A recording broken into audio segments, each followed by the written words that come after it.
안녕하세요. 김어준의 뉴스공장 주말특근, 오늘 진행을 맡은 양결 변호사입니다.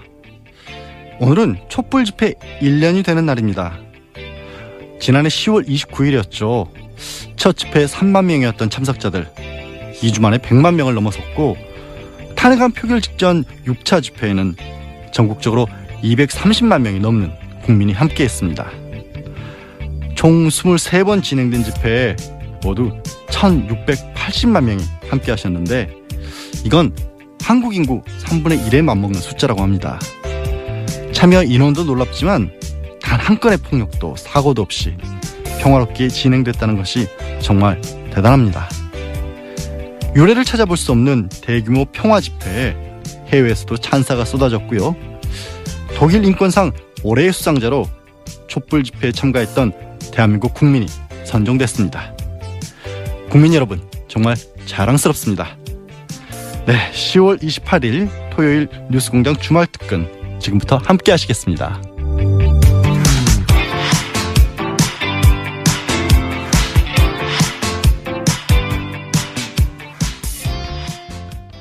네, 제 코너를 밀어내고 자리를 꿰차셨지만 저도 미워하지 않는 분, 노회찬 정의당 원내대표가 이번 주에는 어떤 어록을 쏟아냈을까요? 10월 25일 수요일 3부에 방송됐던 노르가즘, 다시 들어보시겠습니다.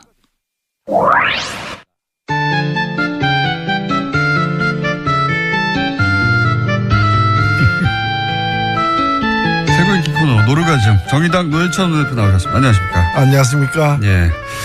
다스송 들으셨죠? 예. 아침마다 저희가 이 송을 틀고, 예, 국민체조 하듯이 어깨를 펴고 근육을 푼 다음에, 예. 이 노래가 이 음악이 독일에서도 유행이 될 것 같은데요. 왜냐면 독일어로 다스가 뭔가 하면은 디스거든요. 디스. 예. 바스 이스 다스 하면 what is this 이래 되는 게, 다스가 누구 겁니까 하면 이게 누구 겁니까? 이제 독일어는 그렇게 되니까. 다스 누구 겁니까? 물어보셨죠? 국감장에서. 저 대검 때 검찰총장에게 물어보려고. 아직 아끼고 계시군요. 예, 아끼고 있습니다. 아끼고 계신데. 답변 준비하라고 제가 말씀드렸습니다. 예. 그 지난주에 저희가 후원금 다 찬 줄 알고 후원금을 안 내가지고 후원금이 텅텅 비었다. 혹시 방송 나와서 전화 좀 왔습니까? 전화는 많이 왔습니다. 네. 전화만 오고 돈 안 내고. 아니, 전화도 오고 뭐 전화 거신 분들은 다 이렇게 고맙게 또 보내주신 것 같고요. 시작이 반이다 이렇게 생각합니다. 예, 안 찼군요. 예. 아직 다 차지 않았다. 예, 갈 길이 멉니다. 혹시 갈 길이 일단 국감에서 신문지 깔고 누우셔가지고 예. 화제가 됐습니다. 그거 하고 나서 바로 검색해 보셨죠? 바로 검색한 게 아니고 그 질문하고 점심시간이 됐고요. 그 다음에 제가 이제 오후에 누가 이제 그 옆에 정우천 의원이 지금 실검 1위다라고 이제 저보고 알려줘가지고 열어보라 그래서 제가 그때 이제 열어봤는데 시차가 좀 있었습니다. 하지만 뭐 그거 검색하는 거 문제가 되는 건 아니죠. 문제는 안 되죠. 예. 정청래 의원은 본인 발언하기 전부터 검색해가지고 발언하고 나서 얼마나 변했나 끊임없이 검색하시는 분인데, 어쨌든 요 퍼포먼스를 하신 이유는 박근혜 전 대통령이 자기 인권 침해를 당하고 있다고 해외 컨설팅 업체를 이용해가지고 여론 플레이를 시작했잖아요. 그렇습니다. 네. 원래는 제가 사실은 박근혜 대통령 의식하지 않고 준비했던 거예요. 그게 뭐냐면은 올해 8월 31일 날에 부산고법에서 너무 좁다라고 이렇게 그 손해배상 청구한 사람이 이겼어요. 아하. 그래가지고 300만 원, 150만 원 이렇게 지불하라 돼가지고 이렇게 줄 소송이 이어지면 한 700억 이상 정부가 물어내야 되기 때문에 대책 마련이 필요하다는 취지에서 이제 한번 따져야 되겠다 이런 뭐 신문지까지는 준비 안 했지만 이 내용을 이제 거론하려고 했었는데, 마침 이런 사람들은 10배 이상의 면적을 쓰고 있는, 그리고 밑에는 또 온돌까지 깔려 있는 전기 온돌까지, 이제 그런 시설에 있는 사람이 인권 침해라고 얘기하니까 그 귀하가 할 얘기가 아니다. 귀하가 할 얘기가 아니다. 오히려 이 관밀 수송의 원인을 제공한 사람이 박근혜 대통령이에요. 박근혜 대통령 때 가석방 요건을 강화해가지고 네. 그래서 석방을 갖다가 적게 한 거예요. 그 전보다도. 그래서 더 많아져가지고 지금 1.6, 1.7배 그 정원의 이상을 지금 쓰고 있거든요. 네. 그래서 뭐 여러 명 있는 방에서는 신문지 한 장 정도 공간밖에 안 나온다. 한 사람당. 거기서 이제 한 사람에게 그 1인용 매트를 지급하거든요. 3단 네. 이렇게 펼치면 네. 두터운 요가 되는 두께 한 5cm 이상의 그 네. 매트를 지급을 하는데 그 매트에 2명이 잡니다. 아, 2명이 자요? 1인용 매트에 2명이 잡니다. 그러니까 1인용 매트가 석장 깔린 방에 6명 집어넣는 거예요. 그게 지금 현실이다. 예, 근데. 그게 워딩 제공자가 박근혜 전 대통령이다. 그렇죠. 예. 박근혜 대통령은 혼자서 1인용 매트 5개 깔고 자는 거예요, 지금. 그것도 허리 아프다 그래가지고 2장씩 겹쳐가지고 지금 있습니다. 그리고 전기로 온도를 해줍니까? 예. 사실 그 교도소 안에서 저도 있어봤지만은 교도소 안에서는 겨울에 바닥이 춥잖아요. 예, 그 머리맡에 물 담가두면은 그 이제 물 한 그릇 놔두면 그 아침에 보면 얼어 있거든요. 네. 그래서 뜨거운 물을 갖다가 플라스틱통에 넣어가지고 그 수건으로 감아가지고 그걸 끼안고, 네, 추우니까. 끼안고 이제 그 난방을 유지하는데 바닥에다가 온도를 깔아놨죠. 그 다음에 심지어는 이 오늘 여기 처음 제가 공개를 하는데 전용 접견실이 있어요. 아, 따로 전용 접견실을 만들어줬어요? 예, 변호사 접견실을 갖다가 네. 변호사 접견실이 부족해가지고 변호사 접견을 위해서 대기하는 시간도 길어지고 있는 그렇죠, 상황에서 그렇죠. 박근혜 대통령만 쓰는 전용 접견실. 언제나 와서 쓸 수 있어요. 예. 대기 없이. 사실상 뭐 그 종일 그게 왔다가 그 하루 2번 면회한다는 얘기는 거기 가 있다는 얘기죠. 이 기본적인 사항을 거의 모른 채 저 친박 쪽에서 준 자료만 들고. 예, 그쪽 변호사로부터 받은 자료만 가지고 했다고 그럽니다. 드러나면 드러날수록 오히려 불리해지고 실패할 거라고 보긴 합니다만 어쨌든 거기에 대해서 신문지 퍼포먼스를 하고 본인이 얼마나 언론에 많이 나왔는지 검색하신 분입니다. 이건 어떻습니까? 국감 얘기 나와서 연결해서 얘기하자면 태블릿 PC 또 들고 나왔어요. 김진태 의원이. 근데 예. 거기 들고 나올 걸 예상이라도 하셨는지 또 후드로 펴가지고. 예. 야, 사실 이 태블릿 PC 때문에 사태가 여기까지 온 겁니다. 맞습니다. 예. 예. 결정적인 변곡점이죠. 1년이 됐네요. 10월 24일이었으니까 1년이 됐는데 그런데 이 태블릿 PC에는 실제 증거가 그렇게 많이 있지는 않아요. 결정적인 몇 개가 있는데 네. 그게 나오니까 관계된 사람들이 입을 열지 않을 수 없게 되었고 최순실, 정호성 다 입을 열었어요.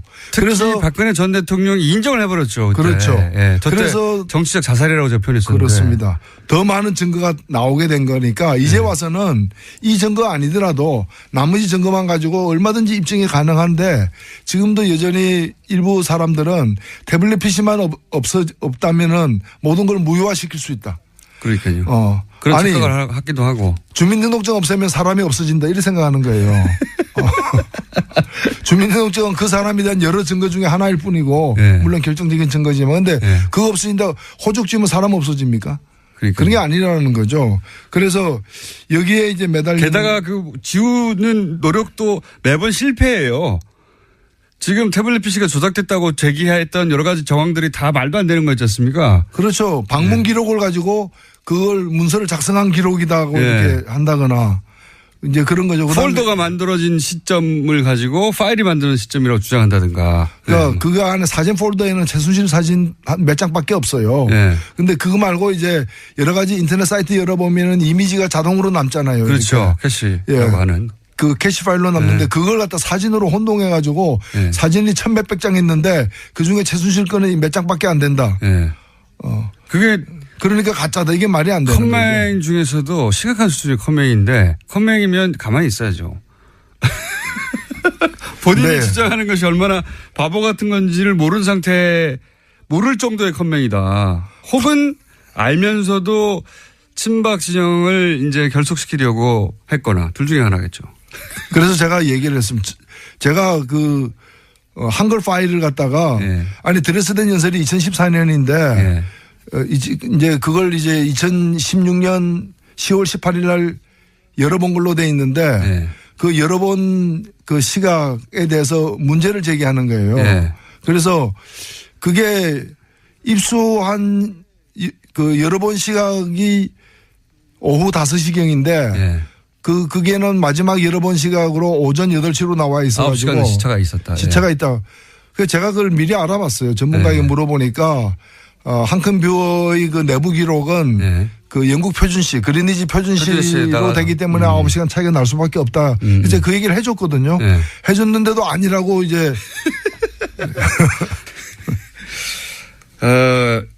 저희가 2부에서도 한번 다뤘는데 큰 사건이 하나 터졌습니다.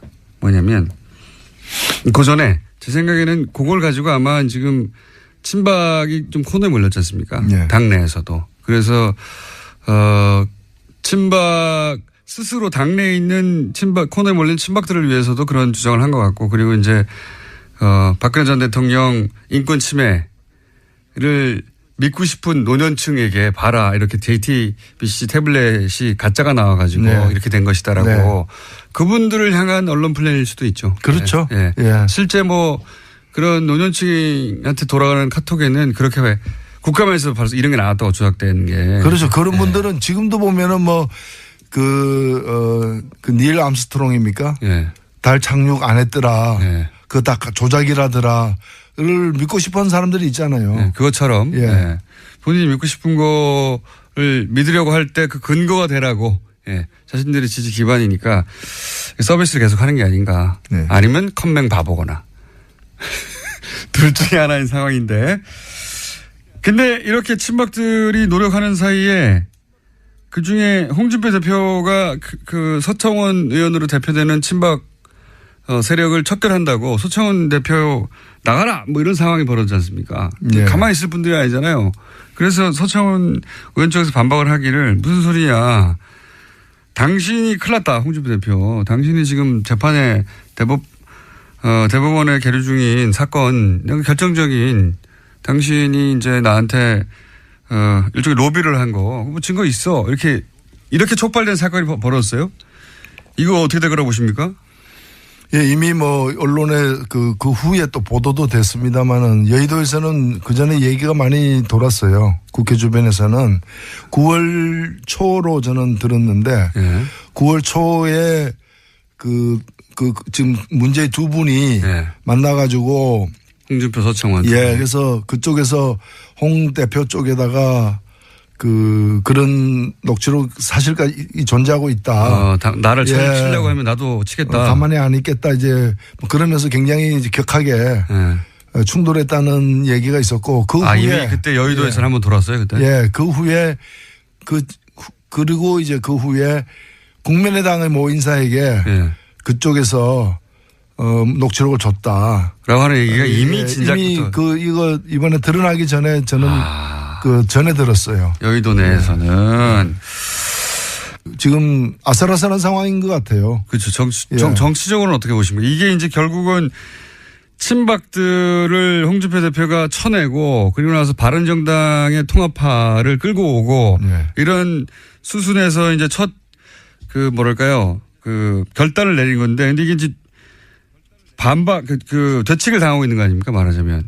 이게 어떻게 결론이 날까요? 정치적으로는. 둘이 합의해가지고 그냥 조용히. 현재 상황은 뭐 사자성어로 하면 풍전등화죠.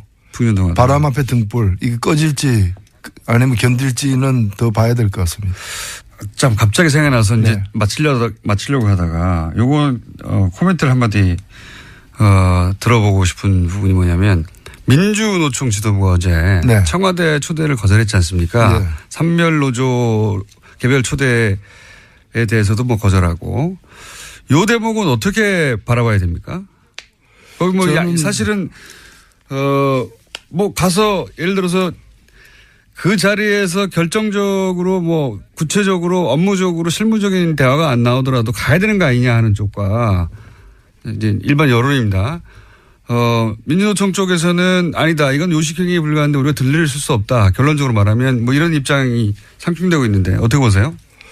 예, 저는 어제 국감 중에 그 소식을 접하고 납득이 안 돼가지고 제가 좀 자세한 내막을 실제 상황이 어땠는지를 좀 알아봐 달라고 부탁까지 지금 해놓은 상황이고요.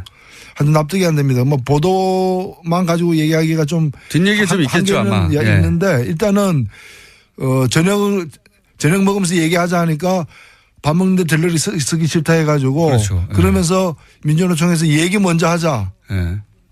라고 제안해서 일부를 얘기하는 걸로 하고 뒤에 2부를 밥 먹는 걸로 해서 일부는 참석하는 걸 합의가 됐다 그래요. 처음에는. 예. 근데 이제 밥 먹을 때는 좀 인원수를 늘려가지고 참석하자 하니까 선별 노조도 오자. 그래가지고. 예. 우리는 16개인데 16개 다 가야 되겠다 하고 그거는 그렇게 되면 40-50명 되니까 대화가 안 되니까. 5개 산별만 오라 뭐 이러면서 잘 안 된 것 같아요. 근데 책임이 어디에 있든 그 이유로 안 됐다는 게 저는 참 납득이 안 가고요. 그러니까 중요한 거는 밥 먹는 게 아니라 대화하는 건데 그러면 대화해야 되는 거 아니냐.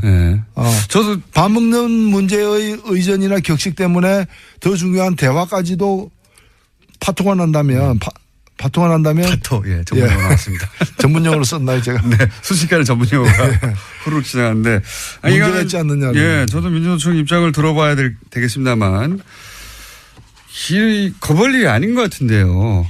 뭔가 뭐 뒷이야기가 오가다가 자존심 상했거나 아니면 뭐 생각했던 기준과 다른 점이 있었겠죠. 근데 좀 파악해 주시고. 노사정 대화를 위한 그동안의 과정에 많은 문제의식을 또는 피해의식을 민주노총에 가지고 있죠. 있을 수 있는 일인데 그렇다고 해서 이렇게 적극적인 좀 대화를 거부하는 식으로 비춰지는 거는 민주노총에게 그거는 마이너스라고 봅니다. 그러니까 상징적인 행위인데요. 그날 뭐 대통령과 만나서 실무적으로 얼마나 자세한 얘기를 하겠습니까? 상징적인 행위인데 어쨌든 아쉽게 됐고 요거는 근데 당사자들 연결해 가지고 해보기를 하고 갑자기 또 정의당은 또 가까우니까 민주노총과 제가 한번 여쭤봤습니다. 노회찬 원내대표님 후원금이 아직도 다 차지 않았다고 하는 애절한 눈빛을 제가 대신 전해드리며 여기까지 하겠습니다. 감사합니다. 네, 고맙습니다. 예. 사이다 발언의 대표격이신데요. 갑자기 지난 대선 기간에 있었던 뜬금없는 먹거리 논쟁이 떠오릅니다. 사이다만 마시면 배가 고프다. 노회찬 원내대표 후원 계좌도 아직 배가 많이 고프시다고 합니다. 오선영님, 노회찬 의원님 후원금 바로 입금했습니다. 방송 타서 바로 찼을까봐 걱정하면서 했어요. 라고 의견 주셨는데요. 글쎄요. 이게 깨끗하게 정치하시는 분들이 의외로 많이 힘드십니다. 주소희님께서는 공장장 노회찬 대표의 점심 경매하세요. 라는 제안을 해주셨습니다. 이거 좋은 아이디어 같아요. 저는 워렌 버핏은 점심 한 끼 같이 하는데 $1,000,000까지 돈이 올랐잖아요. 어쩌면 노회찬 원내대표를 지지하는 분들 중에 좀 같이 모아서 좀 이렇게 점심을 따뜻하게 드실 수 있을 수도 있겠습니다. 예, 노회찬 의원만 해도 힘든데 요즘은 이분까지 핫하시네요. 바른정당 하태경 최고위원의 핫해 지난 24일 화요일 3부에 방송됐던 핫해 다시 들어보시죠.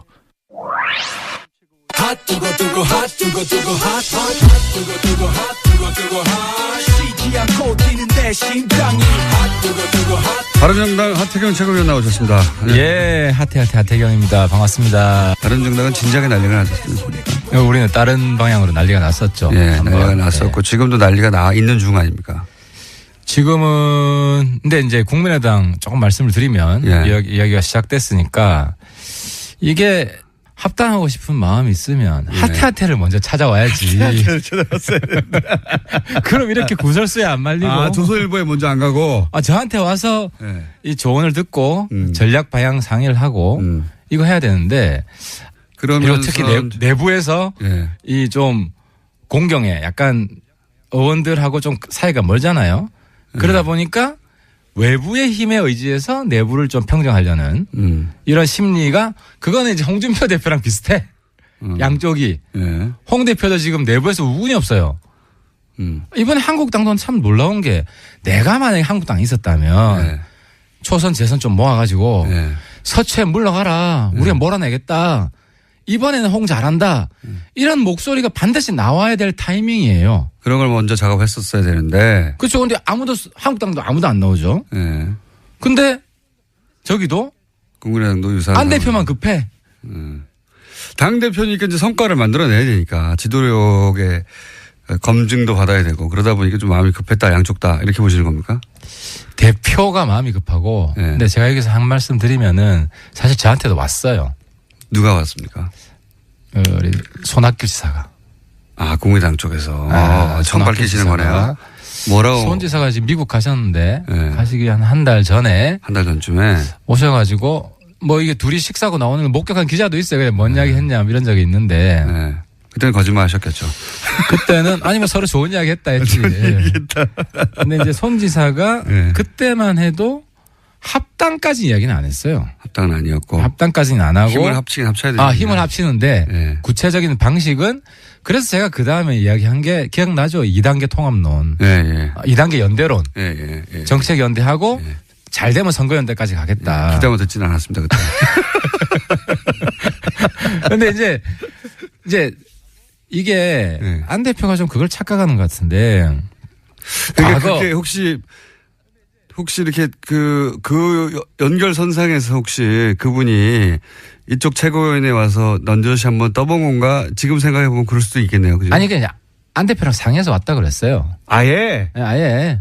안 대표랑 상의해서 왔다? 안 대표가 대표 당선된 직후 그날 저녁에 손 지사를 찾아와가지고 저쪽 의견 좀 물어보고 바른정당하고 뭐 같이 하고 싶은데 합당이랑 못 박진 않고 이거 최초로 공개하는 거네요. 당시에는 네. 제가 구체적인 걸 공개하는 거예요. 안 대표의 의중을 담아서 손학규 전 대표가 왔었군요. 그렇죠. 그리고 그래서 정확하게 뭐라고 워딩을 했나요?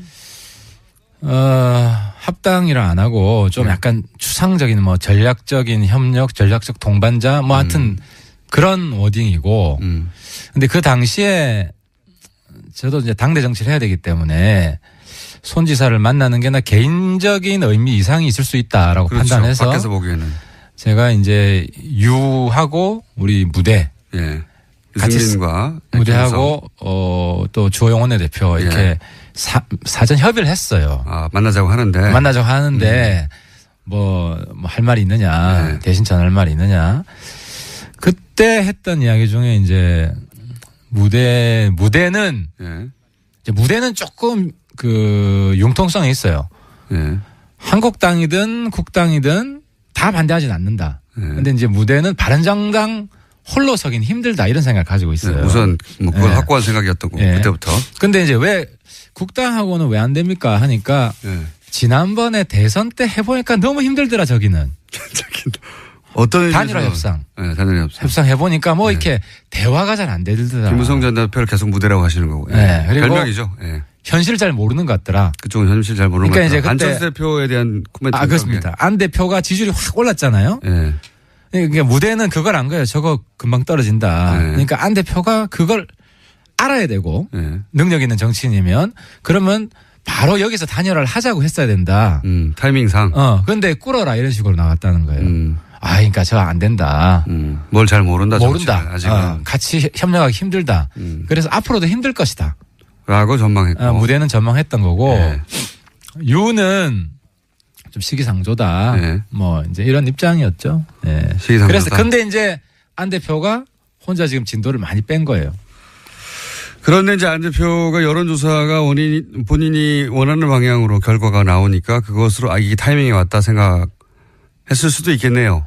근데 그 여론조사도 좀 뜬금없는 게 그 전에 한 3주 전에 여론조사가 언론에 한번 나왔어요. 근데 그 말씀도 한번 드린 것 같은데 좀 기다려 들으세요.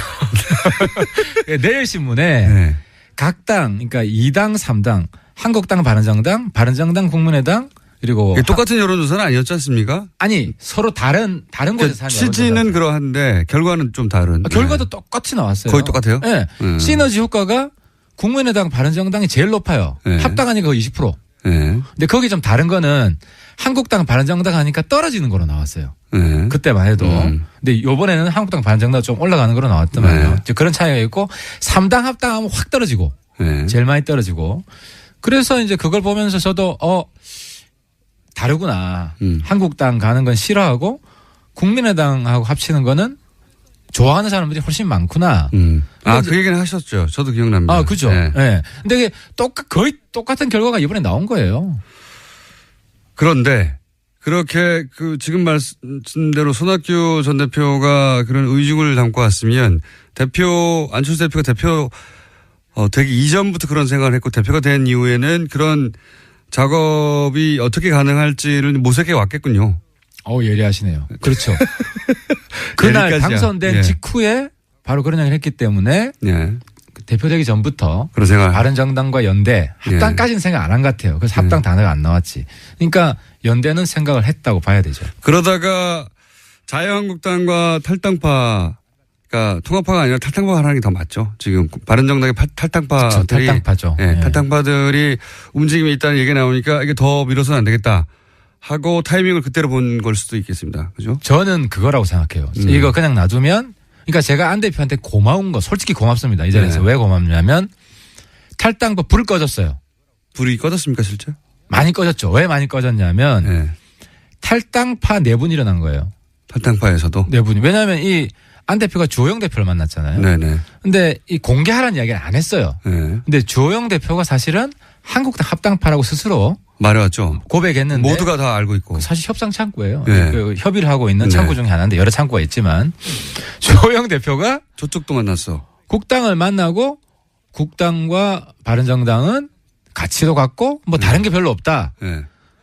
주호영 대표가 마치 적극적인 국당 합당파인 것처럼 보이게끔 된 거예요. 왜 그렇게 말씀하셨을까요? 그래서 제가 물어봤지. 주호영 대표한테. 난 마음 비었다. 대구는 국당 합당 안 좋다.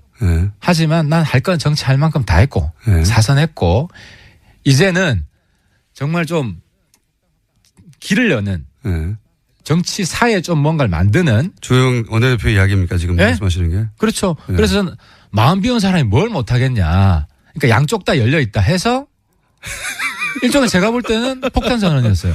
폭탄 선언 맞네요. 한국당 합당파가 국당 합당파를 약간 전향한 느낌? 그러니까요. 그러면서 이제 무대까지도 한번 자기가 교감을 해보겠다. 그런 있는 순간 저는 확 찌그러졌다 합당파가. 그래서 그게 며칠 전 얘기입니까? 일주일쯤 전 그리고 그 직후에 그러니까 안 대표 만난 그 다음 날이에요. 그 다음 날이고. 또 변했을 거예요. 근데 줄어들었으면 좋겠다. 아니 줄어든 것처럼 보이는 거죠. 어쨌든 지금은요? 왜냐하면 주호영 대표가 적극적인 합당 이 문제에 대해서 한국당 합당에서 입장이 변했고 실제로 최고위원회에서 안건 상정하러 가지고 왔어요. 탈당파에서 통추 공식화하자. 안건 상정을 주호영 대표가 막았어요. 그래요? 예? 일주일 전 얘기입니까? 그게 일주일 한 일주일에서 열흘 상간. 근데 또 그 사이에 또 확 될 줄 알았는데 국민의당 내부에서 또 반대파들이 나왔지 않습니까? 통합 안 된다고. 그걸 보고 또 주호영 원내대표는 또 바뀌지 않았을까요?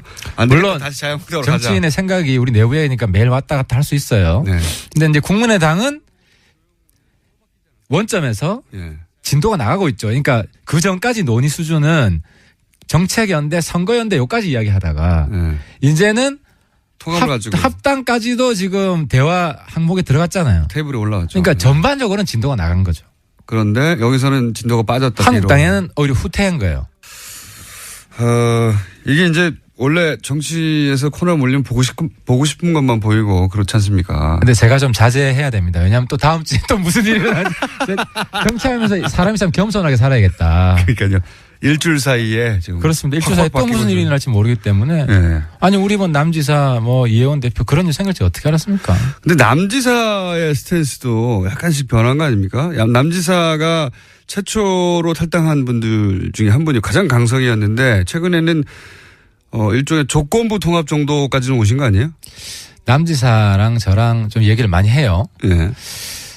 이게 남지사 생각도 저랑 이제 좀 비슷해지는데 처음에는 한국당에서는 한 명도 안 나올 것이다 라고 봤는데 홍서 싸우는 게 둘 다 망하는 길로 가기 때문에 그럼 한국당의 구심이 없어지고 지지율이 확 떨어질 수 있습니다. 그러면 한국당으로 출마하고 싶은 지자체 선거에 만약에 우리가 지금 바당국당 연합이 아니라 더 큰 규모의 중도 보수 대통합 그래서 자유한국당에서 탈당하고 국민의당에서 탈당하고 바른정당 합쳐가지고 큰 한 뭐 40-50명짜리 정당을 만들 수도 있어요. 지금은 그렇습니다. 지금 완전히 국면이 전환되고 있고 더 큰 그림 두 당 연대가 아니라 새로운 민주당과 우리 통합한 제가 이거 중도개혁 대통합이라고 부르겠습니다. 이 통합과 1대1 싸움을 만들 수 있는 지자체 구도를 목표로 가야 된다. 원대한 꿈을 가지고 지금 가야 될 때다. 한국당을 적극적으로 흔들고 거기 괜찮은 사람들 성태형 다시 와라. 다 용서해 줄게 다시 와라. 그리고 국민의당에서도 지금 예를 들어서 안철수 대표를 중심으로 해서 그런 중도 통합 어떤 정당의 필요성을 생각하시는 분들은 다 합치자. 그렇죠. 그게 뭐 제3지대 아닙니까? 아 근데 뭐 햇볕 정책 이런 거 가지고 치고받고 싸우는데 저는 지엽적이라고 봐요. 왜냐하면 남북관계 좋으면 박지원이 뭐 김정은 만나러 갈 수 있고 남북관계 안 좋으면 하태경이 김정은 제거하자 할 수 있는 거지. 그게 햇볕 종교도 아니고. 방금 욕하시려고 그랬어요. 씨라고. 그러니까 죄송합니다. 갑자기 오늘 너무 오버합니다. 죄송합니다. 시청자 여러분 사과드립니다. 이건 혹시 유승민 대표 혹은 김무성 대표 기타 등등 그런 분들이 이야기를 듣고 내가 그런 말 한 적 없어 이렇게 하실 내용은 없죠? 예, 뭐 김무성 대표 뭐 평소에 하던 이야기고. 주호영 원내대표가 혹시 내가 언제 그런 얘기했어 이렇게 하실? 아니 주호영 원내대표는 실제로 네. 공개적으로 국당과 바른정당이 차이가 없다. 네. 가치나. 그러니까 자유한국당 쪽으로 쏠렸다가 이제 자유한국당과 국민의당 가운데 정도에 위치하셨다는 거 아니에요? 일주일 전까지만 하더라도. 그렇죠. 예, 그 이유는 또 어떻게 되는지 모르겠지만. 그렇습니다. 자, 그럼 오늘 하태경 최고위원회의에서 거론됐던 많은 분들에게 저희가 연결을 해서 사실관계를 확인하고 아니라고 주장하면 또 오시도록 하겠습니다. 네, 오늘 폭로가 많았네요. 네. 자, 하태경 최고위원회 드림대로 될 날이 있기를 제가 기원하고요. 예. 쉽지는 않을 거라고 봅니다. 또 마지막에 고춧가루 부르시네. 지금까지 바른정당 하태경 최고위원이었습니다. 감사합니다. 예, 감사합니다. 예, 사실 요즘 보수 정당 인사가 좀 좋은 말씀 듣기가 어려운 환경이기도 하잖아요. 그래서 제작진이 그러는데 하태경 의원에 대해서도 출연시키지 말라는 상당히 센 문자들이 상당히 있었는데 이게 또 어느새 호감을 표하는 문자들도 많아지고 있다고 하네요. 네, 0003번님께서 보내주신 문자 그대로 소개해드리면요. 호감에서 연민, 동정심까지 갖게 하는 하태. 동정심이라. 요즘 왜 그러신지도 약간은 이해가 갑니다. 예, 1538번님은 하태경 의원이 오늘 하늘을 나시는 것 같다는 의견 보내주셨습니다. 뉴스공장에서만큼 자기 하고 싶은 말 마음껏 할 수 있는 데가 요즘 잘 없기는 합니다. 하지만 또 여전히 안 좋은 마음 있으신 분도 있어요. 이선학님은 뉴스공장 공돌이 공순이들아 정신 차려라. 팬을 할 사람이 없어서 하태경 팬을 하냐는 문자 주셨는데요. 이게 청취자분들도 공돌이 공순이가 되는 건가요? 뉴스공장을 들으면 처음 알았습니다. 네, 어떤 의견이든 좋습니다. 김어준 뉴스공장과 주말 특근은 활짝 열려 있으니까요. 안내 드릴게요. 샵 051 50원의 유료 문자 이용하시거나 카카오톡 TBS 친구 맺기 하시면 무료 의견 보내실 수 있습니다. TBS 게시판 이용하셔도 되고요. 팟빵 게시판 또 페이스북 김어준의 뉴스공장에 의견 주셔도 좋습니다.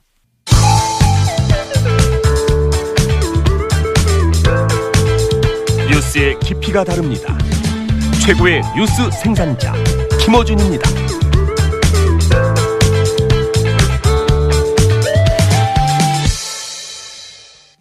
박근혜 정부 시절 국정원이 음지가 아닌 양지에서 정치 공작을 했다는 증언이 나왔죠. 양지. 요즘 제 이름이 자꾸 이상하게 쓰입니다. 예. 네, 이 사실을 취재한 한겨레 20일 김한 기자 인터뷰 지난 25일 수요일 2부에 방송됐는데요. 다시 한번 들어보시겠습니다.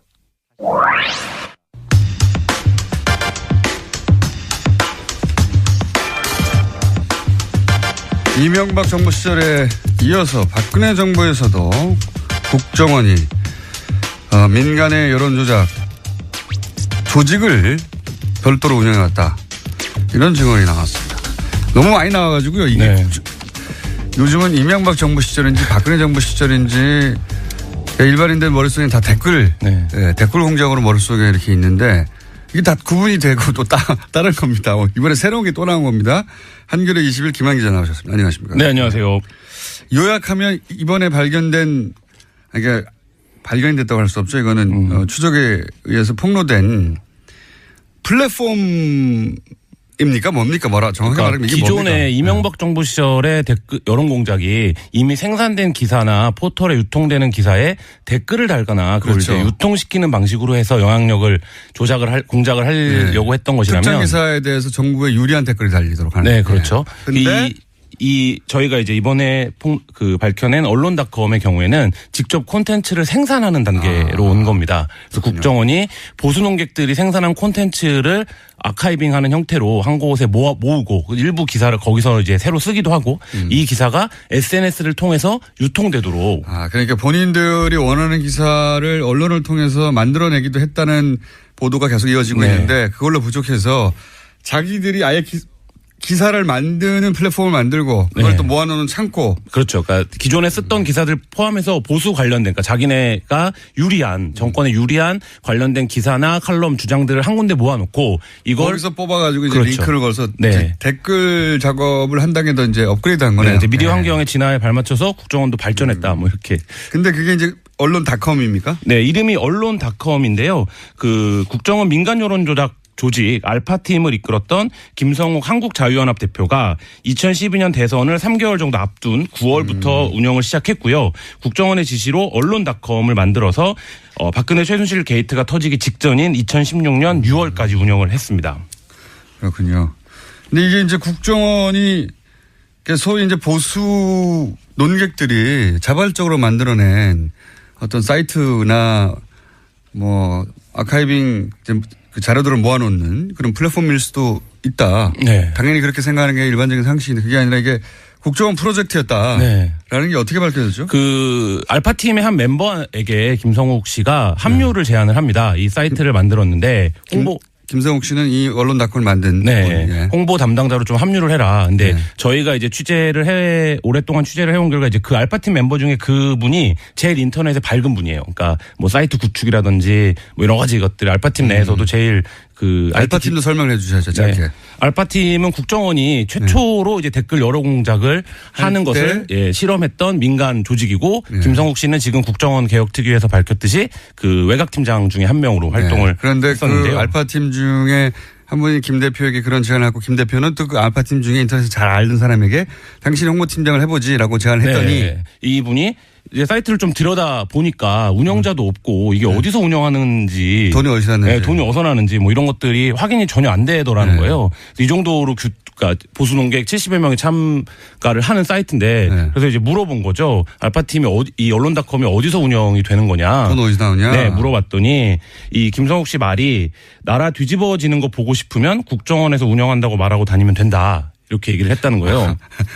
그래서 이제 일단 알겠다고 했더니 김성욱 씨가 재차 너 이거 어디 가서 말할 거냐 이렇게 얘기를 해서 아닙니다. 함구하겠다 이렇게 얘기를 하고 당시에 이제 주고받은 카톡을 저희가 이제 입수를 했습니다. 직접 듣기도 했고 그게 카톡으로도 남아있다. 네. 국정원에서 운영한다는 얘기가. 별일을 다 했네요. 예. 근데 여기에 참여한다는 76명으로 지금 밝혀졌는데 어떤 분들입니까? 뭐 한국 사회에서 보수 관련한 글을 쓰는 분은 다 포함됐다라고 해도 과언이 아닌데요. 뭐 보수 논객의 상징이라고 할 수 있는 조갑재 전 월간조선 편집장을 비롯해서 류근일 전 조선일보 주필, 김진 전 중앙일보 논설위원, 변희재 미디어워치 대표 등이 확인이 되고요. 뭐 우익 논객으로 이름났던 소설가 복골 씨, 그다음에 지금 국정원과 뉴라이트의 가교 역할을 했다라고 지금 얘기되고 있는 양동환 한국학중앙연구원 명예교수, 뭐 송복 연세대 교수, 뭐 조전혁 전 새누리당 의원, 전원책 변호사, 뭐 이런 분들, 그리고 지금 KBS, MBC 현직으로 공영방송 이사를 하고 있는 강규영 명지대 교수, 김강동 나라정책연구원장, 조우석 평론가, 뭐 차기한 변호사 이런 분들이 다 여기에 필진으로 참여를 했습니다. 이분들이 다 국정원에서 하니 여기다 글을 쓰세요라고 제안을 받지는 않았겠네요. 네, 그렇죠. 그러니까 개입 여부 국정원이 어디까지 개입됐는지를 어느 선까지 알았는지들은 확인을 필요한데 운영자들이야 뭐 알았겠지만. 네. 저희 제보자는 이렇게 얘기를 하더라고요. 그러니까 직접적으로는 몰랐을 수 있는데 간접적으로는 모를 수가 없다. 왜냐하면 이 중간 책들이 다 있었다는 겁니다. 그러니까 예를 들면 김성욱 씨가 담당하는 76명을 다 섭외한 게 아니라 어떤 경로를 통해서 여기에 합류했는지가 다 각기 다르다는 거예요. 그러니까 어떤 사람은 국정원으로부터 직접 제안을 받았을 수도 있고, 뭐 어떤 분은 그 중간에 누군가가 섭외해서 한 5명 정도를 섭외했을 수도 있고. 근데 공장장도 아시지만 글 쓰는 사람 76명을 한 사이트에 섭외한다는 게 거의 불가능하죠. 네, 불가능한 프로젝트인데 이거는 각자 소속들도 있고 자기 이름값도 있고 자기 홈페이지가 있는 분들도 있고. 사실 이분들을 한 자리에 모으는 건 불가능합니다. 네, 그리고 이 사이트를 저희가 이제 3,100개 글 정도를 전수조사를 했는데 이분들이 모두 비슷한 사진을 다 여기다가 걸고 있어요. 그러니까 누군가 기획을 하고 작업을 했다는 건데 이런 것이 어떻게 가능하냐 이 자존심 센 분들이 뭐 이런 것들은 좀 해서 간접적으로는 어느 정도 인지를 했을 거다 이렇게 그 제보자는 얘기하고 있습니다. 제보자의 이제 추정이군요. 네. 그 추정이 저는 합리적이라고 보는 게 말씀하셨다시피 이건 미디어 영역에 있으면 다들 금방 이해할 텐데 이런 정도의 이름값이나 자기 이름을 걸고 활동하는 분들이 한 자리에 모여서 특정 매체를 위해서 일하지 않습니다. 절대. 그렇죠. 거의 불가능한 일이죠. 그러면 이제 여기서 한 발 옆으로 가서 네. 네. JTBC가 앞으로 가기 때문에 저는 옆으로 가는데 뒤로도 갑니다. 저희는. 네. 점프도 하고. 근데 앞으로 이걸로 해야 되겠다. 한 발 점프가 좋네. 네. 점프 좋죠. 한 발만 가면 뭐합니까? 비약. 네. 점프 혹은 비행 해가지고 예. 한 발 비행해서 2발 다 떼고 비행해가지고 이게 확인되면 좋겠어요. 어떤 사항이 떴잖아요. 예. 근데 이게 목적성을 가지고 만든 사이트고 목적성을 어느 정도 동의하고 모인 분들이면 그리고 국정원이 직접 개입했으면 국정원이 이슈가 발생했을 때는 그 자기들이 원하는 방향으로 여론을 끌고 가기 위해서 댓글도 달고 하잖아요. 예. 특정 사건이 있을 때 이 사이트에서 특정 주장의 글들만 쫙 나왔느냐. 네. 이게 중요합니다. 네. 그래서 저희가 이 남아있는 글 3,100개에 대한 전수조사를 했는데요. 네. 이 글이 증폭하는 시기가 딱 3번 있습니다. 3번. 이 기간 중에 언제냐면 대선 직전. 그러니까 대선 직전에 당연하고. 예, 당연하고 그다음에 2013년 3월 북한이 3차 핵실험을 했는데요. 이 기간에 갑자기 글들이 엄청 쏟아집니다. 그거 뭐 국정원 관심사니까 또 당연하고요. 그리고 또 한 가지 2014년 이제 6.4 지방선거를 앞두고 그해 말에 정윤회 씨가 이제 비선 실세다 이런 논란이 요거 중요하네요. 요거는 드러났는데 그 3차 핵실험 이후에 좀 잠잠하게 운영이 되다가 이 시기에 갑자기 또 글이 확 증폭이 됩니다. 어떤 류의 글입니까? 뭐 이 부분에 대해서 이 시기에는 어떤 게 나오냐면 박근혜 정부의 국정 정책을 막 홍보하는. 그러니까 이전과는 전혀 다른 패턴인 거예요. 그러니까 대선 때는 박근혜, 문재인, 뭐 안철수 후보에 대한 글들이 당연히 많고 3차 핵실험 때는 뭐 종북이라든지 북한 핵 문제 얘기가 많은데 이 시기가 되면 박근혜 정부의 당시 정책들 뭐 여러 가지 박근혜 정부 잘하고 있다. 네, 잘하고 있다. 이 부분에 대한 글이 갑자기 이제 확 증가를 하게 되는 거죠. 그것은 매우 의심스러운 정황이네요. 예. 지금 현재 김 대표는 인정하고 있습니까? 국정원으로부터. 김 대표는 국정원 그 외곽팀장으로 수사를 받은 이후에 아무런 연락도 받고 있지 않고 그래서 저희가 다각도로 그래서 이 사이트에 운영진에게 메시지도 보내보고 전화도 하고 뭐 했는데 일단 김성욱 대표와는 연락이 닿지 않고 이 사이트에 관계자들은 전혀 반응을 하지 않고 있습니다. 국정원은 뭐라고 합니까? 국정원은 2012년 대선 전후로 해서 너무 많은 일들을 했기 때문에 뭐 자기가 담당이 아니면 구체적으로 모르는데 이것은 국정원이 한 것으로 보인다. 정도의 워딩을 했습니다. 그러니까 정확한 담당자는 아직 드러나지 않고 있고. 네. 근데 그 국정원 저희가 취재한 국정원 관계자는 당시에 인터넷 팀이 있었고 인터넷 팀이 인터넷 언론이나 인터넷 여론에 대해서 지속적인 보고서를 올렸었고 그 최소한 2명 이상이 인터넷 팀에서 활동을 한 것으로 확인을 했고요. 그리고 재밌었던 게 이 인터넷 팀의 변희재를 전담하는 그러니까 변희재 씨를 전담하는 담당관이 있었다는 겁니다. 그래서 변희재 씨가 쓰는 글이라든지 활동 같은 것들을 적극적으로 이제 지원하는 역할을 하는 그러니까 저희가 이제 기자들은 아이오라고 부르는데 그 아이오가 있었다 이런 얘기까지 들었습니다. 그만큼 자주 활용했다는 얘기네요. 담당관이 그렇죠. 있었다는. 네. 저는 감시관이 있었던 걸로 알고 있는데. 감시도 하고 사찰도 하고 담당도 하고. 네. 저는 그 숫자는 제가 이기네요. 저는 5명이 있었다는 걸 알고 있습니다. 네. 저하고 주신. 그 팀이 그 팀일 수도 있습니다. 이쪽은 감시하고 저쪽은 지원하고. 5명이 있었다고 저는 전해 들었는데 저는 사실관계는 확인을 안 해봤고 그 얘기하니 갑자기 생각나네요. 정봉주 의원이 이제 BBK 건으로 서울구치소에 수감이 됐어요. 그래서 좀 다들 면회를 갔는데 저하고 주진우 기자만 안 되는 겁니다. 모두 다 되는데. 면회가 자체가. 모두 다 되는데 이 두 사람만 안 되는 거예요. 그래서 저희가 이제 당시 서울구치소장한테 항의를 했어요. 왜 안 되냐고 그랬더니 구치소장이 이렇게 얘기했습니다. 교화에 방해가 된다. 법리적으로 말이 안 되지만 무슨 말인지. 나중에 굉장히 재밌는 일화가 있는데 예. 듣고 보니까 막 설득되려고 그러는 거예요. 저희가 교화에 방해가 되긴 되지. 애초 교화가 안 될 뿐이긴 한데. 뭐 이 언론 덕분 같은 경우에는 국정원의 여론 공작이 진화했다라는 거를 좀 보여주는 단서인데요. 그러니까 이전 이 미디어 환경 변화에 발맞춰서 직접 보수 콘텐츠를 생산하고 그리고 국정원의 공작 목표도 좀 많이 달라졌다. 그리고 실제 그게 지금까지 아까 그 처음에 말씀하셨듯이 이명박 정부 시절의 일들이 드러나고 있는데 이거는 박근혜 정부에 있었던 일이고 오히려 진화하고 업그레이드였다. 그렇죠. 이렇게 이제 얘기해 볼 수 있겠고 그 구체적 사례가 처음 나왔다고 볼 수 있겠습니다. 네. 그래서 국정원 개혁위원회도 지금 이명박 정부 때 거는 여러 가지를 내놓고 있는데 박근혜 정부 때 거는 거의 안 내놓고 있는 상황인데 아직 거기까지 못 가는 것 같아요. 지금. 네. 그래서 박근혜 정부 때 국정원이 어떤 일을 했는지에 대한 좀 진상 규명과 수사가 필요하다. 그리고 여론 공작이 있었다. 이런 것들이 저희가 보도. 알겠습니다.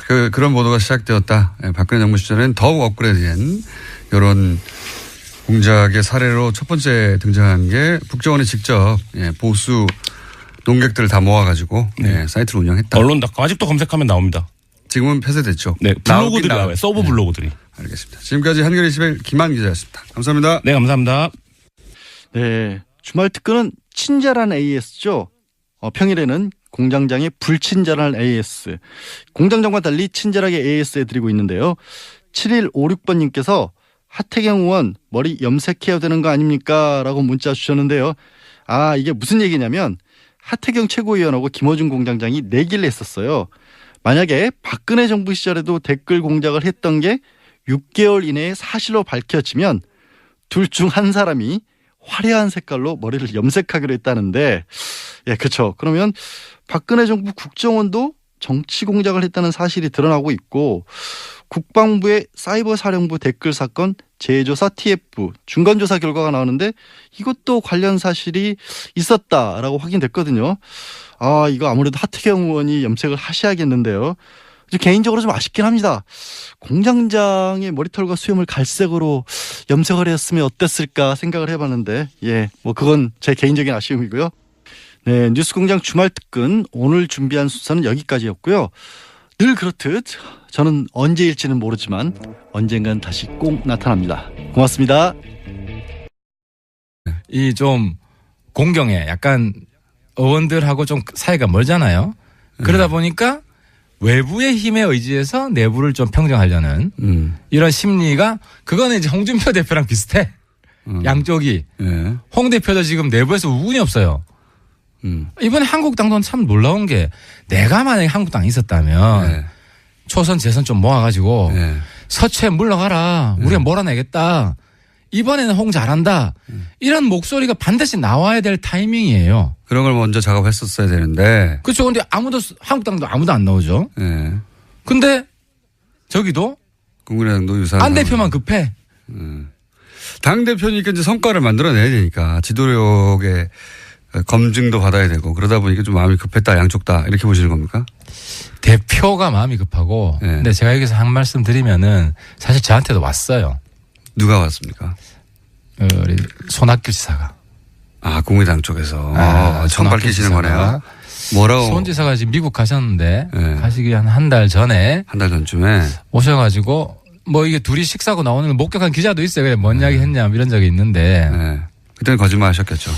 그때는 아니면 서로 좋은 이야기 했다 했지. 근데 이제 손 지사가 그때만 해도 합당까지 이야기는 안 했어요. 합당은 아니었고. 합당까지는 안 하고. 힘을 합치긴 합쳐야 되죠. 힘을 합치는데 구체적인 방식은 그래서 제가 그 다음에 이야기한 게 기억나죠? 2단계 통합론. 2단계 연대론.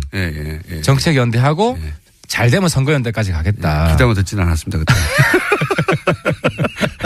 그런데 이제 이게 안 대표가 좀 그걸 착각하는 것 같은데. 그게 혹시 이렇게 그 연결선상에서 혹시 그분이 이쪽 최고위원회에 와서 넌저시 한번 떠본 건가 지금 생각해보면 그럴 수도 있겠네요. 그죠? 아니 그냥 안 대표랑 상해서 왔다 그랬어요. 아예? 아예. 안 대표랑 상해서 왔다? 안 대표가 대표 당선된 직후 그날 저녁에 손 지사를 찾아와가지고 저쪽 의견 좀 물어보고 바른정당하고 뭐 같이 하고 싶은데 합당이랑 못 박진 않고. 이거 최초로 공개하는 거네요. 당시에는 제가 구체적인 걸 공개하는 거예요. 안 대표의 의중을 담아서 손학규 전 대표가 왔었군요. 그렇죠. 그리고 그래서 정확하게 뭐라고 워딩을 했나요? 합당이라 안 하고 좀 약간 추상적인 뭐 전략적인 협력, 전략적 동반자 뭐 하여튼 그런 워딩이고. 근데 그 당시에 저도 이제 당대 정치를 해야 되기 때문에 손 지사를 만나는 게 나 개인적인 의미 이상이 있을 수 있다라고 그렇죠. 판단해서 밖에서 보기에는 제가 이제 유하고 우리 무대 같이 무대하고 또 주호영 원내대표 이렇게 사전 협의를 했어요. 만나자고 하는데 뭐 할 말이 있느냐 대신 전할 말이 있느냐 그때 했던 이야기 중에 이제 무대는 조금 그 융통성이 있어요. 한국당이든 국당이든 다 반대하진 않는다. 근데 이제 무대는 바른정당 홀로 서긴 힘들다 이런 생각을 가지고 있어요. 우선 뭐 그건 확고한 생각이었던 거고 그때부터. 근데 이제 왜 국당하고는 왜 안 됩니까 하니까 지난번에 대선 때 해보니까 너무 힘들더라 저기는. 어떤 단일화 협상. 단일화 협상 해보니까 뭐 이렇게 대화가 잘 안 되더라. 김무성 전 대표를 계속 무대라고 하시는 거고. 그리고 별명이죠. 현실을 잘 모르는 것 같더라. 그쪽은 현실 잘 모르는 것 같더라. 그러니까 이제 안철수 대표에 대한 코멘트. 그렇습니다. 안 대표가 지지율이 확 올랐잖아요. 그러니까 무대는 그걸 안 거예요. 저거 금방 떨어진다. 그러니까 안 대표가 그걸 알아야 되고 능력 있는 정치인이면 그러면 바로 여기서 단일화를 하자고 했어야 된다. 타이밍상. 근데 꿇어라 이런 식으로 나왔다는 거예요. 그러니까 저 안 된다. 뭘 잘 모른다. 아직은. 같이 협력하기 힘들다. 그래서 앞으로도 힘들 것이다. 라고 전망했고. 무대는 전망했던 거고. 유는 좀 시기상조다. 뭐 이제 이런 입장이었죠. 시기상조다. 그래서 근데 이제 안 대표가 혼자 지금 진도를 많이 뺀 거예요. 그런데 이제 안 대표가 여론조사가 본인이 원하는 방향으로 결과가 나오니까 그것으로 이게 타이밍이 왔다 생각했을 수도 있겠네요. 근데 그 여론조사도 좀 뜬금없는 게 그 전에 한 3주 내용을 이제 거론하려고 했었는데 마침 이런 사람들은 10배 이상의 면적을 쓰고 있는 그리고 밑에는 또 온돌까지 깔려 있는 전기 온돌까지 이제 그런 시설에 있는 사람이 인권 침해라고 얘기하니까 그 귀하가 할 얘기가 아니다. 귀하가 할 얘기가 아니다. 오히려 이 관밀 수송의 원인을 제공한 사람이 박근혜 대통령이에요. 박근혜 대통령 때 가석방 요건을 강화해가지고 그래서 석방을 갖다가 적게 한 거예요. 그 전보다도. 그래서 더 많아져가지고 지금 1.6, 1.7배 그 정원의 이상을 지금 쓰고 있거든요. 그래서 뭐 여러 명 있는 방에서는 신문지 한 장 정도 공간밖에 안 나온다 한 사람당. 거기서 이제 한 사람에게 그 1인용 매트를 지급하거든요. 3단 이렇게 펼치면 두터운 요가 되는 두께 한 5cm 이상의 그 매트를 지급을 하는데 그 매트에 2명이 잡니다. 2명이 자요? 1인용 매트에 2명이 자요. 그러니까 1인용 매트가 석장 깔린 방에 6명 집어넣는 거예요. 그게 지금 현실이다. 근데 그게 워딩 제공자가 박근혜 전 대통령이다. 그렇죠. 박근혜 대통령은 혼자서 1인용 매트 5개 깔고 자는 거예요, 지금. 그것도 허리 아프다 그래가지고 2장씩 겹쳐가지고 지금 있습니다. 그리고 전기로 온도를 해줍니까? 사실 그 교도소 안에서 저도 있어봤지만은 교도소 안에서는 겨울에 바닥이 춥잖아요. 그 머리맡에 물 담가두면은 그 이제 물 한 그릇 놔두면 그 아침에 보면 얼어 있거든요. 그래서 뜨거운 물을 갖다가 플라스틱통에 넣어가지고 그 수건으로 감아가지고 그걸 끼안고, 추우니까 끼안고 이제 그 난방을 유지하는데 바닥에다가 온도를 깔아놨죠. 그 다음에 심지어는 오늘 여기 처음 제가 공개를 하는데 전용 접견실이 있어요.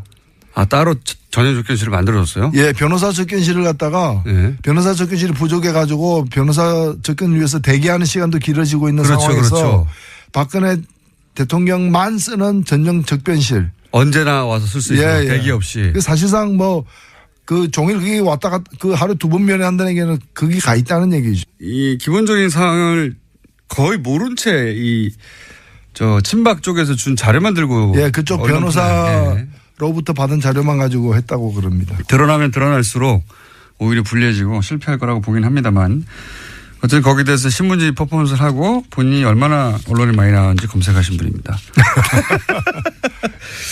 이건 어떻습니까? 국감 얘기 나와서 연결해서 얘기하자면 태블릿 PC 또 들고 나왔어요. 김진태 의원이. 근데 거기 들고 나올 걸 예상이라도 하셨는지 또 후드로 펴가지고. 야, 사실 이 태블릿 PC 때문에 사태가 여기까지 온 겁니다. 맞습니다. 결정적인 변곡점이죠. 1년이 됐네요. 10월 24일이었으니까 1년이 됐는데 그런데 이 태블릿 PC에는 실제 증거가 그렇게 많이 있지는 않아요. 결정적인 몇 개가 있는데 그게 나오니까 관계된 사람들이 입을 열지 않을 수 없게 되었고 최순실, 정호성 다 입을 열었어요. 특히 그래서 박근혜 전 대통령이 인정을 해버렸죠. 그때. 그렇죠. 그래서 정치적 자살이라고 제가 표현했었는데. 그렇습니다. 더 많은 증거가 나오게 된 거니까 이제 와서는 이 증거 아니더라도 나머지 증거만 가지고 얼마든지 입증이 가능한데 지금도 여전히 일부 사람들은 태블릿 PC만 없다면은 모든 걸 무효화시킬 수 있다. 그러니까요. 그런 생각을 하기도 하고. 주민등록증 없애면 사람이 없어진다 이렇게 생각하는 거예요. 주민등록증은 그 사람에 대한 여러 증거 중에 하나일 뿐이고 물론 결정적인 증거지만 근데 그거 없어진다 호적 지우면 사람 없어집니까? 그런 게 아니라는 거죠. 그래서 여기에 이제 매달리는. 게다가 그 지우는 노력도 매번 실패해요. 지금 태블릿 PC가 조작됐다고 제기했던 여러 가지 정황들이 다 말도 안 되는 거지 않습니까? 그렇죠. 방문 기록을 가지고 그걸 문서를 작성한 기록이다고 이렇게 한다거나 이제 그런 거죠. 폴더가 만들어진 시점을 가지고 파일이 만드는 시점이라고 주장한다든가. 그러니까 그 안에 사진 폴더에는 최순실 사진 몇 장밖에 없어요. 근데 그거 말고 이제 여러 가지 인터넷 사이트 열어보면은 이미지가 자동으로 남잖아요. 그렇죠. 캐시라고 하는. 그 캐시 파일로 남는데 그걸 갖다 사진으로 혼동해가지고 사진이 1,000몇백 장 있는데 그중에 최순실 거는 몇 장밖에 안 된다.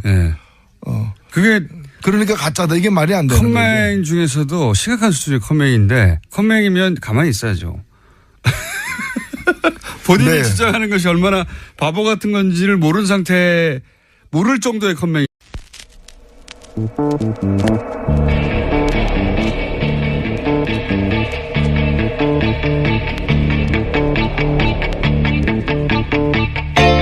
안녕하세요. 김어준의 뉴스공장 주말 특근 오늘 진행을 맡은 양절 변호사입니다. 오늘은 촛불 집회 1년이 되는 날입니다. 지난해 10월 29일이었죠.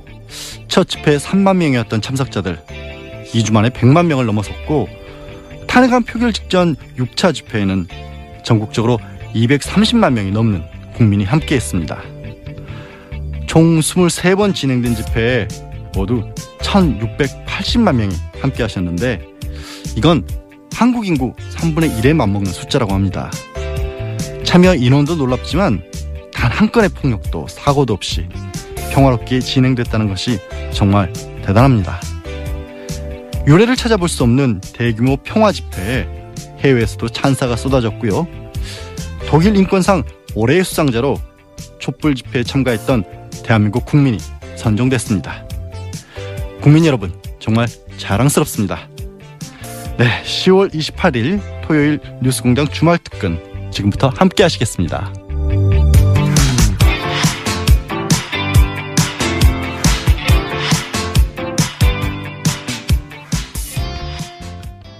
네, 제 코너를 밀어내고 자리를 꿰차셨지만 저도 미워하지 않는 분 노회찬 정의당 원내대표가 이번 주에는 어떤 어록을 쏟아냈을까요? 10월 25일 수요일 3부에 방송됐던 노르가즘 다시 들어보시겠습니다.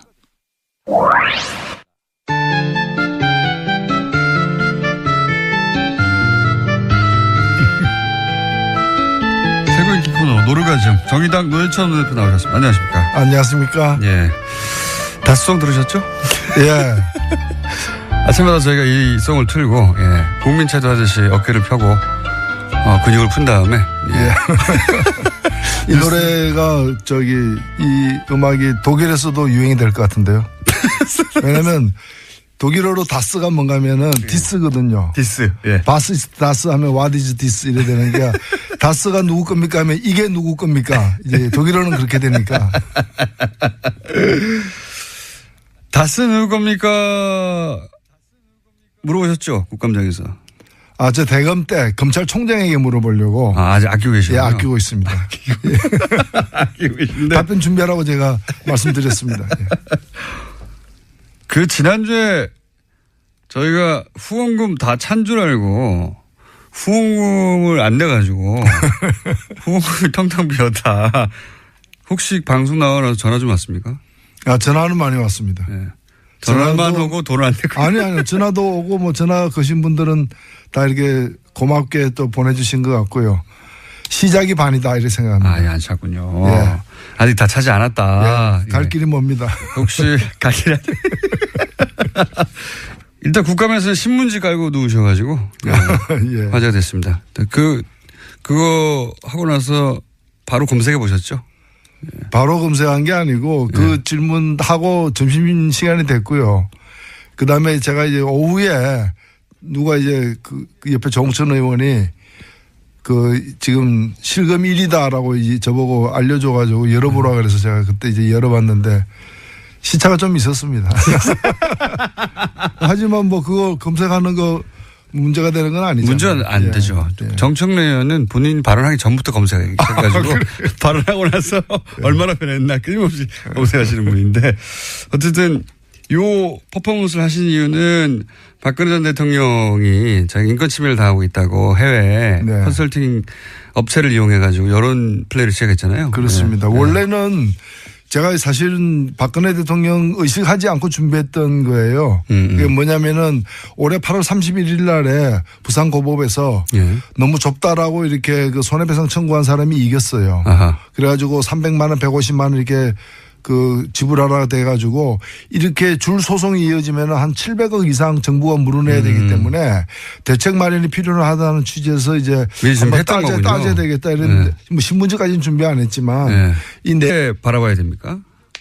뭐 사실은 뭐 가서 예를 들어서 그 자리에서 결정적으로 뭐 구체적으로 업무적으로 실무적인 대화가 안 나오더라도 가야 되는 거 아니냐 하는 쪽과 이제 일반 여론입니다.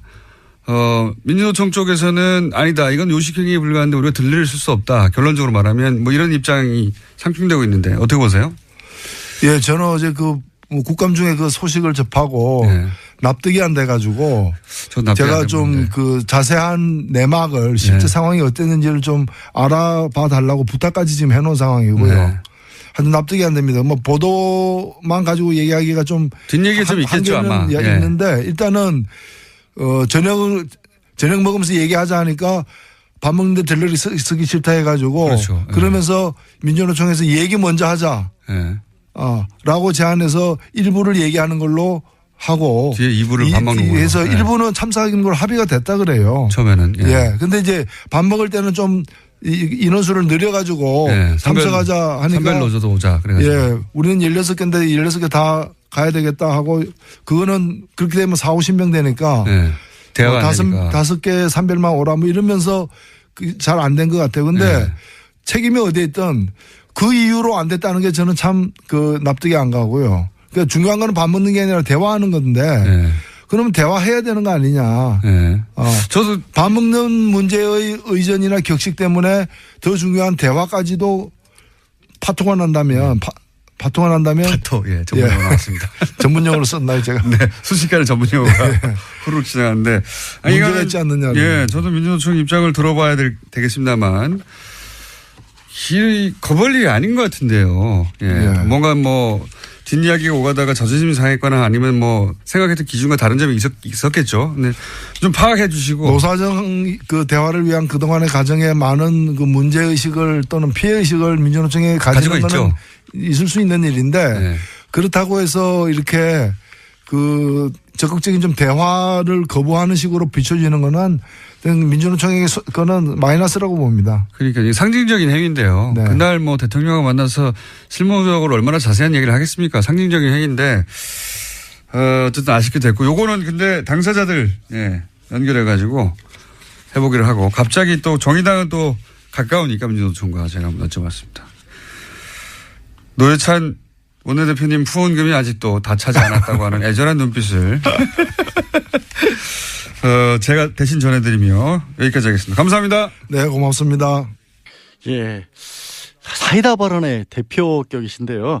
갑자기 지난 대선 기간에 있었던 뜬금없는 먹거리 그 논쟁이 떠오릅니다.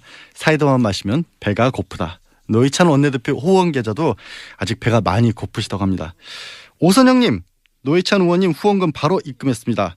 방송 타서 바로 찼을까봐 걱정하면서 했어요 라고 의견 주셨는데요. 글쎄요, 이게 깨끗하게 정치하시는 분들이 의외로 많이 힘드십니다. 주소희님께서는 공장장 노회찬 대표의 점심 경매하세요라는 제안을 해주셨습니다. 이거 좋은 아이디어 같아요. 저는 워렌 버핏은 점심 한 끼 같이 하는데 $1,000,000까지 돈이 올랐잖아요. 어쩌면 노회찬 원내대표를 지지하는 분들 중에 좀 같이 모아서 좀 이렇게 점심을 따뜻하게 드실 수 있을 수도 있겠습니다. 예, 노회찬 의원만 해도 힘든데 요즘은 이분까지 핫하시네요. 바른정당 하태경 최고위원의 핫해. 지난 24일 화요일 3부에 방송됐던 핫해 다시 들어보시죠.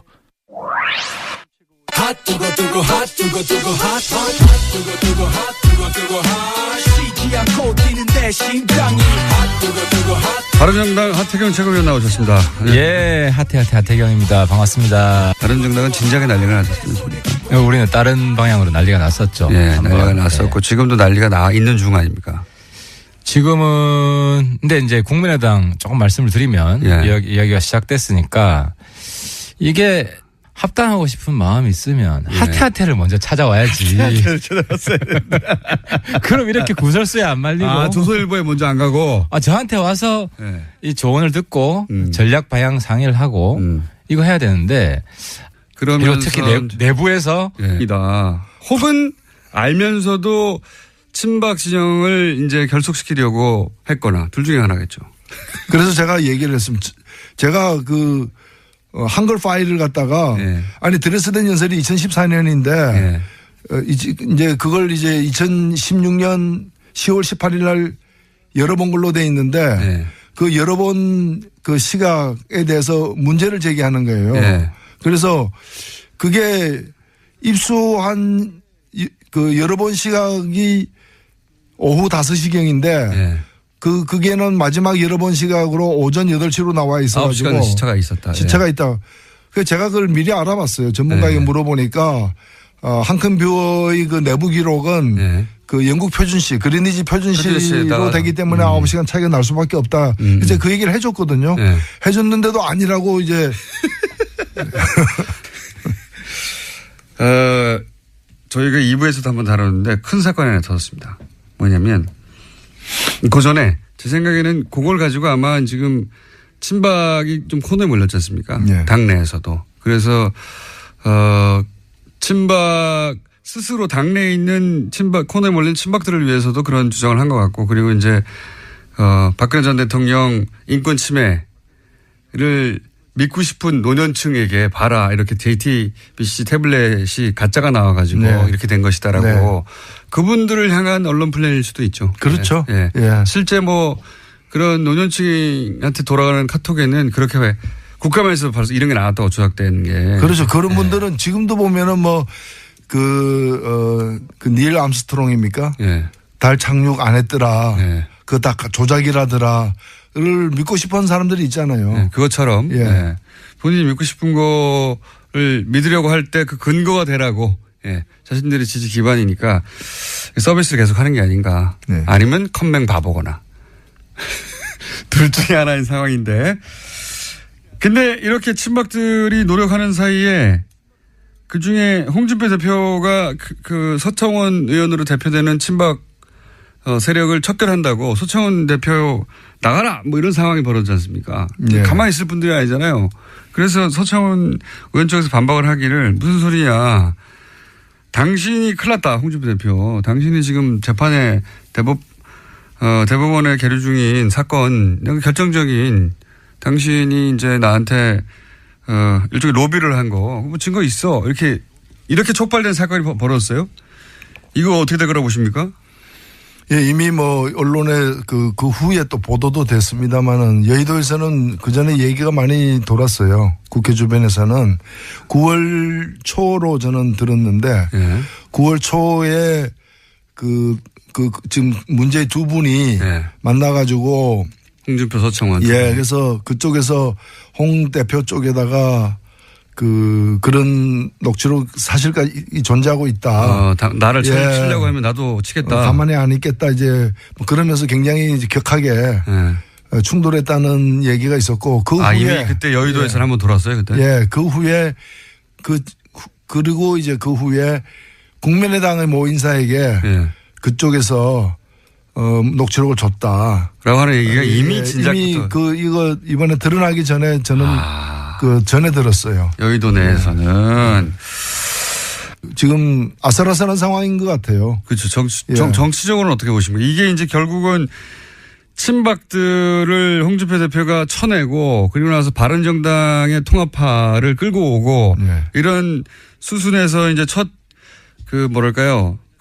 결단을 내린 건데 근데 이게 이제 되책을 당하고 있는 거 아닙니까? 말하자면. 이게 어떻게 결론이 날까요? 정치적으로는. 둘이 합의해가지고 그냥 조용히. 현재 상황은 사자성어로 하면 풍전등화죠. 풍전등화. 바람 앞에 등불. 이게 꺼질지 아니면 견딜지는 더 봐야 될 것 같습니다. 참 갑자기 생각나서 이제 마치려고 하다가 요건 코멘트를 한마디 들어보고 싶은 부분이 뭐냐면 민주노총 지도부가 어제 청와대 초대를 거절했지 않습니까? 산멸노조 개별 초대에 대해서도 거절하고 요 대목은 어떻게